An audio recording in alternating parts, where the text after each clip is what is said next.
2-3 வசனங்களை உங்கள் மேல் நீதியின் சூரியன் உதிக்கும், அதன் செட்டைகளின் கீழ் ஆரோக்கியமும் இருக்கும். நீங்கள் வெளியே புறப்பட்டு போய் கொழுத்த கன்றுகளைப் போல வளருவீர்கள், துன்மார்க்கரை மிதிப்பீர்கள். நான் இதை செய்யும் நாளிலே அவர்கள் உங்கள் உள்ளக்கால்களில் தாக்கலாய் இருப்பார்கள் என்று சேனைகளின் கர்த்தர் சொல்லுகிறார். ஆமென். என் கூட சேர்ந்து எல்லாரும் திருப்பலாமா? மல்லிகையா எல்லாரும் சேர்த்து திருப்பங்க பார்க்கலாம் வசனத்தை. மல்லிகையா 4வது அதிகாரம் 2-3 வசனங்களை நம்ம எல்லாரும் சேர்ந்து நம்ம வாசிக்கலாம். மல்லிகையா 4வது அதிகாரம். வேதாகமம் இல்லாதவங்களுக்கு கொஞ்சம் உதவி செய்யுங்க. வேதாகமத்தை ஒன்று எக்ஸ்ட்ரா இருக்குன்னு சொன்னாலும் கொடுங்க. வேதாகமம்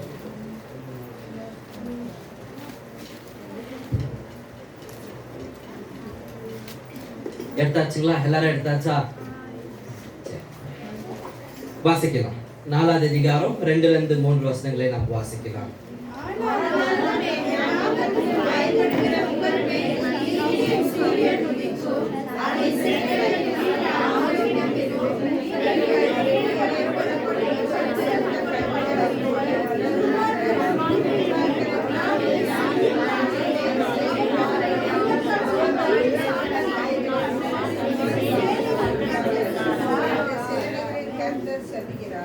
ஆமென். ஆண்டவர் நாமத்துக்கு கனமும் மகிமையும் உண்டாவதாக. இந்த காலவெல்லுமாக இந்த வார்த்தையை நாம் பார்த்தோம். இது எதுவுமே இது ஒரு பெரிய விஷயம் கிடையாது. நம்ம நீங்க 1ஆம் தேதி ஜெபத்துக்கு வந்திருப்பீங்கன்னு சொன்னா இது நம்முடைய இந்த மாதத்தோடைய ஆகஸ்ட் மாதத்தோடைய வாக்குத்தத்த வசனங்களாக இருக்கிறது. அந்த நாள்ல இருந்து எனக்கு இந்த வார்த்தை மீண்டும் மீண்டுமாக அது வந்து கொண்டே இருந்தது. அந்த வார்த்தையை குறித்து நம்ம தியானிக்கிறதுக்கு முன்னாடி ஒரே நிமிடம் நாங்கள் நிறைய விஷயங்களை நம்ம யோசித்து கொண்டிருக்கிறோம். அதனால உங்களுடைய திசைகளை மாற்ற முடியாது. நம்ம கண்ணுகளை மூடி நாம் ஜெபித்து ஆண்டவர் நிச்சயமாகவே இந்த வார்த்தைகள் மூலியமாக நம்மளோட இடைப்படுவராக நாம் ஜெபிக்கலாம். அன்பின் ஆண்டவரே, உமக்கு நாங்கள் நன்றி செலுத்தி உங்களை நாங்கள் துதிக்கின்றோம். இந்த காலவெல்லுமாக எங்களுடைய சிந்தைகள், எங்களுடைய ஞானங்கள், எங்களுடைய எல்லாவற்றையும் ஆண்டவரே சப்பா ஆண்டவர் அவேர்னஸ்குள்ளாக கொண்டு வருவீராக.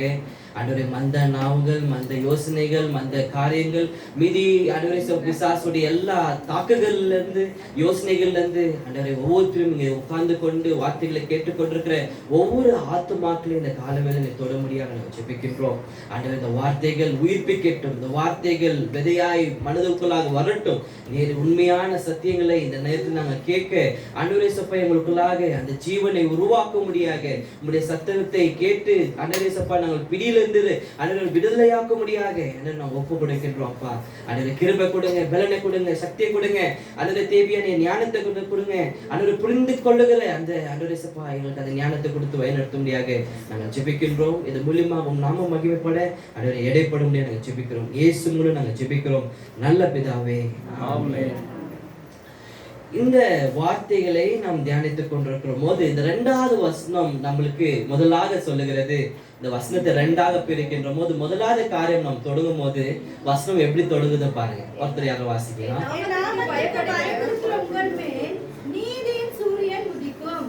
ஆமென். நீதியின் சூரியன் விளக்கும். யாருடைய முகத்தின் மேல் விளக்கும்? அவருக்கு பயந்து. சவுண்ட் கம்மி பண்ணுங்க.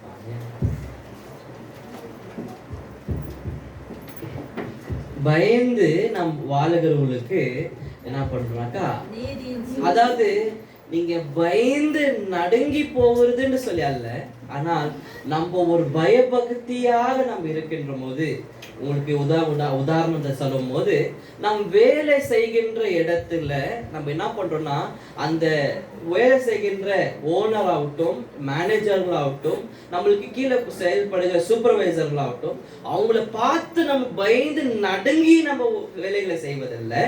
ஆனால் அவங்களுக்கு மேல ஒரு ரெஸ்பெக்டை நம்ம வைக்கணும். ஒரு ரெஸ்பெக்ட் நம்ம வைக்கிறோம் இல்லைங்களா, அவங்களுக்கு நம்ம உயர்ந்த ஒரு மரியாதையை நம்ம வைக்கிறதுனால என்ன பண்றோம்னா அவங்க ஒரு சொல்ற விஷயத்தை என்ன பண்ணுவோம்னா ரொம்ப கிளியரா நம்ம கேட்போம். என்ன சொல்றாங்கன்னு நம்ம கவனிப்போம். என்ன காரியங்களை செய்யறாங்கன்னு சொல்லி நம்ம ரொம்ப கவனித்து நம்ம பார்ப்போம்.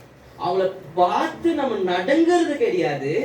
நடுங்கிறது ஒரு பக்கம் சில பேருக்கு இருந்தாலும், சில நேரத்துல பயத்துல நமக்கு வார்த்தை வராது, அது வேற ஒரு விஷயமா இருந்தாலும், பயத்தின் காரணமா இருந்தாலும், ஆனா இங்க ஒரு விஷயம் சொல்லப்படுகிறது, அவர்களுக்கு அந்த பயம் என்று சொல்லும் போது நிறைய பயங்கள் காணப்படும். ஒண்ணு பயந்து நம் நடுங்குவது, அவங்கள பார்த்தாலே ஓடி போகிறது. சில பேர் பாருங்க, நம்ம ராப்போசனை எடுக்கும் போது திடீர்னு சொல்லி ராப்போசனத்துல அவங்க பங்காளியரா இருக்கிறாங்க, அவன் என்ன பண்ணுவாங்க, ஐயோ ஆண்டவர் என்ன ஏதாவது பண்ணிடுவான்னு சொல்லி அவன பண்ணுவாங்க, பயந்து என்ன மேலே கீழே ஓடி கடைக்கு போய் அவங்க போயிடுவாங்க. அது கிடையாதுங்க. ஆனா ஆண்டோடைய சமூகத்தின் போது நம் ஆண்டவர் உங்களை அழைக்கின்றார். உங்களை அழைக்கின்ற போது என்னன்னாக்கா, ஆண்டவர் உங்களை பயந்து நடுங்கி அவருடைய சமூகத்துக்கு முன்னாடி அல்ல, ஆனால் சந்தோஷத்தோட ஒரு அவருடைய இதோட, அதாவது ஒரு ரெஸ்பெக்டோட ஆண்டவர் உங்களை பார்க்கும்படியாக இருக்கிறார். அதாவது அந்த நாமத்தினால அவருக்கு பயந்து இருக்கிறவர்களுக்கு என்னன்னாக்கா, நீதியின் சூரியன் அவங்க மேல பிரகாசிக்கும் சொல்லி ஆண்டோட வார்த்தை இருக்கிறது. இந்த வார்த்தையை மட்டும் தான் வைத்து, அடிப்படையாக வைத்து இந்த நாள் முழுமையாக இந்த ஓய்வாரத்தினை நாம் தியானிக்க போகிறோம். ஆண்டவர் நம்மளுக்கு அந்த கிருபைகளை பாராட்டுவாராக. வசனங்களை எடுத்து நம்ம வாசிக்கலாம். நீதிமொழிகள் 9வது அதிகாரம் 10வது வசனத்துக்கு நேராக நம் வசனங்களை நாம் திருப்பலாம். எல்லாரும் திருப்புங்க, எல்லாருக்கும் நான் டைம் கொடுக்குறேன், எல்லாரும் திருப்புங்க. நீதிமொழிகள் 9வது அதிகாரம் 10வது வசனத்தை நாம் வாசிக்கலாம். ஆமென். ஆண்டவர் நாமத்துக்கு கனமும் மகிமையும் உண்டாவதாக. இங்க நம்ம உட்கார்ந்து கொண்டிருக்கலாம், நம்ம என்ன யோசிக்கலாம்னா, ஐயா எனக்கு எல்லாமே தெரியும், நான் ஞானவானா இருக்கிறேன், எனக்கு பணம் எல்லாமே இருக்கிறது, எனக்கு ஞானம் ஒன்றும் தேவை கிடையாது, எதுவுமே கிடையாது, எனக்கு ஆண்டவர், எனக்கு வேலை இருக்கிறது, என்னுடைய சக்தியை எது மேல வைக்கிறோம், எங்க நம்ம மேல நம்ம வைக்கிறோம்னு சொல்லி நம்மளுக்கு நிறைய விஷயங்கள் நம்மளுக்கு தெரிந்திருக்கிறதுனால, அவங்களுக்கு என்ன தெரியும், நம்மளுக்கு எல்லாமே என்ன பண்ணோம் தெரியும்னு சொல்லி ஒரு காரியத்துல நம்ம இருக்கிறோம். அது நம்ம எல்லாருக்குமே அது இருக்கிறது இல்லைங்களா? அவங்களுடைய புகை வருது இல்லைங்களா, புகை மூலியமா. சரி, அந்த அந்த பயத்தை நம்ம வைக்கணும் அப்படின்னா, அந்த பயம் சொல்லும் போது இங்க பாருங்க, நீதிமொழிகள்ல சொல்லும் போது நம்ம ஆண்டவருக்கு பயப்படும் போதுதான் நம்மளுக்கு என்ன வருதுங்க, ஞானம் நம்மளுக்கு வருது. நம்ம கருத்தாக ஞான உள்ளவர்களாக செயல்படல அப்படின்னு சொன்னால், ஞானத்துக்கு ஆப்போசிட்டான வார்த்தை என்னதுங்க, பைத்தியதானம், மூடதானம்.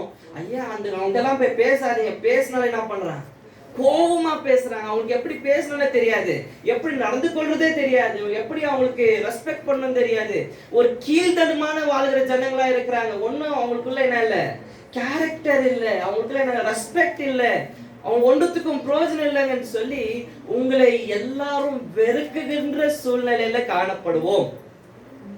எப்போ அப்படி தெரியுங்களா? நீங்க நினைக்கலாம், ஏன் எங்களை ஜனங்க வெறுக்கிறாங்க, ஏன் எங்களை விட்டு போறாங்க அப்படின்னு சொன்னா, சில நேரத்துல நம் ஞானசாலிகளாக இருக்கின்ற நாம், நீங்க என்ன பண்ணிட்டீங்க, தேவனை நீங்க மறந்ததுனால, வசனத்தை நீங்க படிக்காம நீங்க மறந்ததுனால, ஆண்டவரை தேடாமல் இருந்து போவதுனால என்ன பண்ணுன்னா, மூட உள்ளவர்களாக நாம் காணப்படுகிறோம். அதுதான் வசனம் நமக்கு கிளியராக சொல்லுது. நம்ம தேவ பக்தி எப்போ வருங்க, வசனத்தை கேட்கும் போதுதான் நம்மளுக்கு தேவ பக்தி வரும். ஆண்டுடைய வார்த்தைகளை கேட்கும் பொழுதுதான் நமக்கு விசுவாசம் நம்மளுக்குள்ளாக வரும். நான் இந்த வார்த்தைகளை நம்மளுக்குள்ளாக அது போய் கிரியைகளை செய்தால் மட்டும்தான் நம்மளுக்கு என்ன வரும், தேவ பக்தி நம்முடைய வாழ்க்கையில காணப்படுவோம். இங்க இருந்து நான் பிரசங்கிக்கிறதுனால நான் ஒரு நீதிமான்னு சொல்லி நான் சொல்ல முடியாது. நான் பாஸ்டருடைய மகனா இருக்கிறதுனால எனக்கு எல்லா தாளமும் இருக்கிறது. இங்க இருந்து நான் போதிக்கிறதுக்கு எல்லாத்துக்கும் எனக்கு என்ன இருக்குது, ரெஸ்பான்சிபிலிட்டி இருக்கு, அது எல்லாத்துக்கும் நான் அதிகாரம் இருக்குதுன்றதுக்காக நான் இந்த காலவேளையில உங்களை நான் போதிக்கவில்லை. ஆனா இந்த காலவேளையில நான் ரொம்ப தாழ்மையான ஒரு வேண்டுதலோட நான் உங்களுடைய சமூகம் நான் நிக்கிறேன். ஏன்னு சொன்னா, நான் எவ்வளவு பிரச்சனை நான் பண்ணியிருக்கிறேன், ஆனா இந்த வசனம் என்னை இன்னும் நிறைய விதத்துல என்னை உருவாக்கினது. இது நீங்க உண்மையாகவே இந்த அறவர் உங்களுக்காக நாங்கள் போதிக்க முடியும். இந்த அறவர் நீங்க ரொம்ப கவனமாக நீங்க கேட்டீங்கன்னு சொன்னா, உங்களுடைய வாழ்க்கையில பெரிய காரியங்களை ஆண்டவர் செய்ய இருக்கின்றார். ரொம்ப கவனமா கேளுங்க. இந்த வார்த்தை ரொம்ப உங்களுக்கு பிரயோஜனம் உள்ளதா இருக்கும். என்ன அப்படின்னு சொல்லும் போது, உங்களுக்கு இந்த வசனங்கள்ல காமிக்கணும் போது, தேவ பக்தி இப்படி நடந்து கொண்டிருக்கிற சூழ்நிலைகள் எப்படி போயிருக்குன்னு சொல்லி ஒரு கண்ணோட்டத்தோட நான் காமிக்க விரும்புகிறேன். இந்த போன வாரம் இல்லைன்னு சொன்னா, இந்த 10 வாரத்தில் போன வாரத்துல இருந்து நீங்க பாத்தீங்கன்னு சொன்னா, நியூஸ் சேனல்ல ஒரு விஷயத்தை காமித்து கொண்டே இருக்கிறாங்க. ரொம்ப பிரபலமாக அல்ல, ஒரு சிறிய ஒரு விஷயமாக சொன்னாங்க. நீங்க எவ்வளவு பேர் கவனித்தீங்கன்னு தெரியல. ஒலிம்பிக்ஸ் நடந்து கொண்டிருக்குது. எவ்வளவு பேருக்கு தெரியும்? உங்களுக்கு ஒலிம்பிக்ஸ் நடந்து கொண்டிருக்கு. நிறைய பேருக்கு பார்த்துருக்கீங்க. பார்க்கல அப்படின்னு சொன்னால் ஒலிம்பிக்ஸோட நியூஸை போய் பாருங்க. எப்படி விதமான ஒரு கீழ்த்தனமான ஒரு விஷயத்தை அவர்கள் உற்சாகப்படுத்தி இருக்கிறார்கள். பிசாசு இவ்வளவு நாள் என்ன பண்ணுன்னா ஸ்கிரீனுக்கு பின்னாடில இருந்து செயல்பட்டிருந்தான். ஆனா பகிரங்கமாகவே உலகத்துக்கு பிசாசானவன் வந்துட்டான்ற ஒரு விஷயத்தை பகிரங்கமாவே அவர்கள் பண்ணியிருக்கிறார்கள். நம்ம எந்த காலத்துல நம்ம உட்கார்ந்து கொண்டிருக்கிறோம் அப்படின்னு சொன்னால், ஆண்டவர் மிகவும் சீக்கிரம் வருகிற நாட்கள்ல நாம் இருக்கின்றோம்.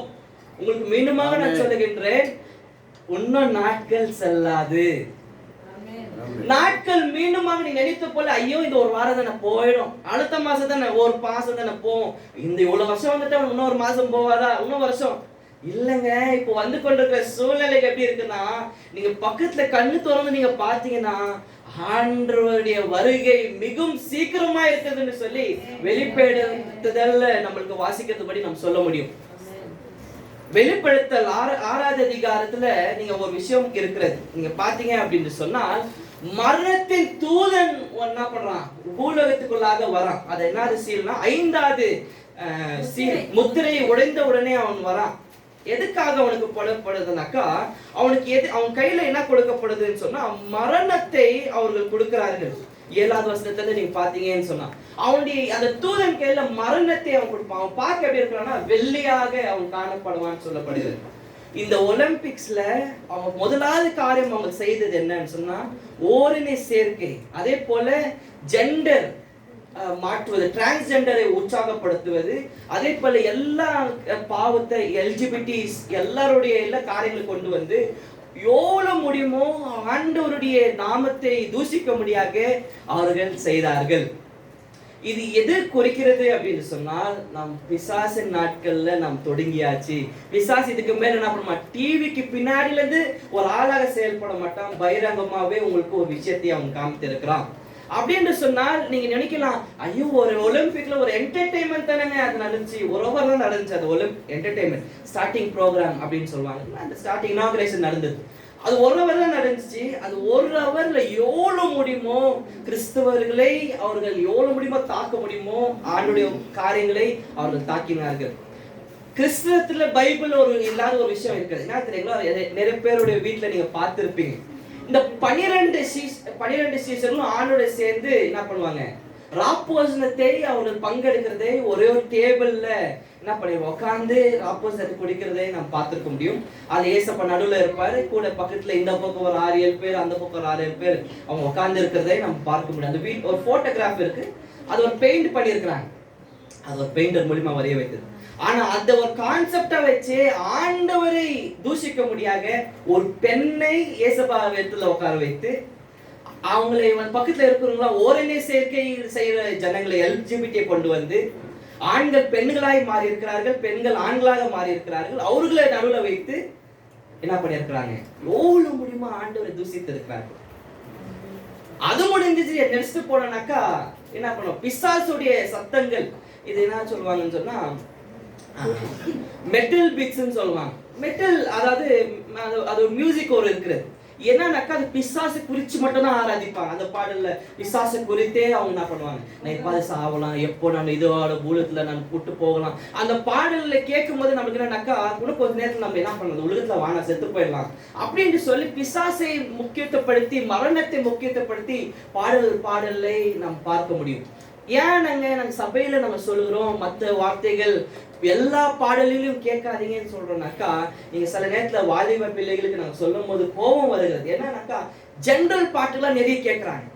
ஆண்டோட வார்த்தைகளை விட்டுட்டு ஜெனரல் பாட்டு, சும்மா இருக்கிற பாட்டு, சில பேர் ரிங்டோனோட வைப்பாங்க, ஜெனரல் சாங்ஸ், அதெல்லாம் ஒன்றும் இல்லைங்க அப்படின்னு. ஆனா அதோட ரிலிக்ஸை நீங்க படிச்சு பாருங்க, அது உங்களை எப்படியாவது ரிலிக்ஸ்ல வைத்திருக்கிறாங்கன்னு சொல்லி நீங்க பார்க்க முடியும்.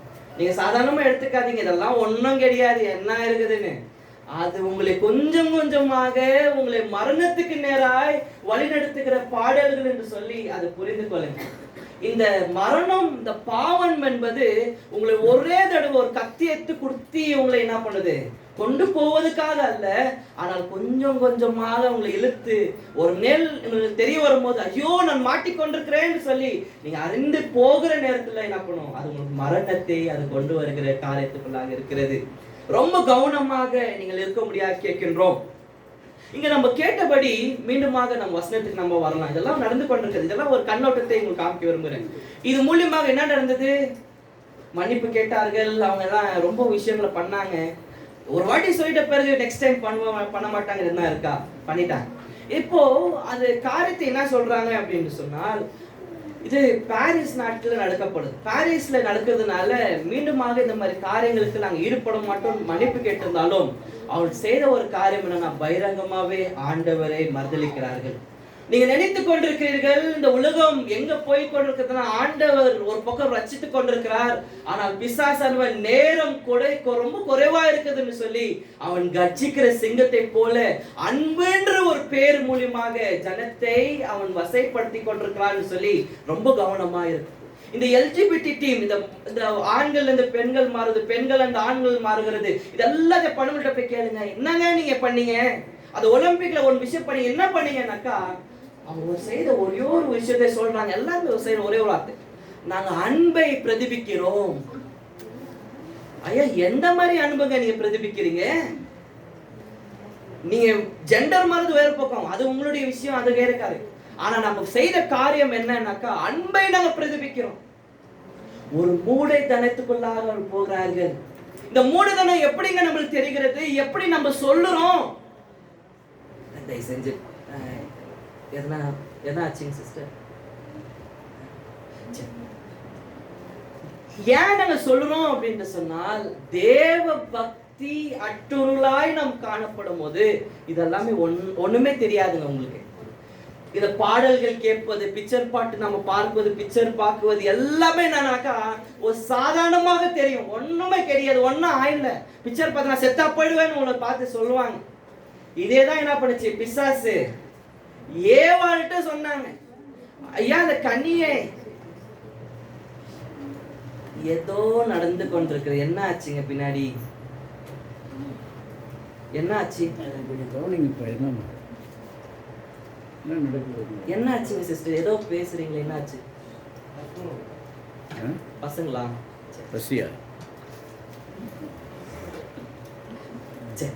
இங்க நம்ம பார்க்கின்ற போது ஒரு காரியத்தை நாம் புரிந்து கொள்ள வேண்டும். ஏன்னா நம்ம எல்லாருமே சைலண்ட் ஆயிட்டாக்கா எல்லா விஷயமும் தெரியுது இல்லைங்க, பேசுறது ஒரு விஷயமும் நம்ம கவனிக்கணும். அதனால நீங்க ஒரு விஷயத்தை கவனித்துக் கொள்ள முடியும். ஏங்க நாங்க இப்படி சொல்றோம் அப்படின்னா, தேவ பக்தி உள்ளவர்களாக நாம் மாறப்பட வேண்டும். கடைசி காலம்னு சொல்லி நம்ம என்ன பண்ணணும், ஆண்டுடைய வார்த்தைகளை இன்னும் கவனமாக நாம் கேட்க வேண்டும். நம்முடைய பிள்ளைகளுக்கு நாம் போதிக்க வேண்டும். வெறும் நம்ம என்ன பண்ணது, வெள்ளை சட்டை நான் போட்டுட்டாக்க நான் பரிசுத்தவானன்னு நான் சொல்ல முடியாதுங்க. நான் ஆண்டவரை தேடும் போது மட்டும் வெள்ளை துணி நான் போட்டுட்டாக்கா நான் வெள்ளை துணியாக இருக்கிறேன்னு சொன்னா நான் பரிசுத்தவான் என்று சொல்லி கிடையாது. நான் கருப்பு துணி போட்டுட்டு நான் ஆண்டவரை நான் உண்மையா விசுவாசித்தேன்னா கூட நான் ஆண்டவர் ராஜ்யத்துல இருக்கிறேன் ரொம்ப பார்க்க வேண்டியதா இருக்கிறது. துணிகள் அது சபைகளுக்காக காரியங்களுக்காக செயல்படுகிறது.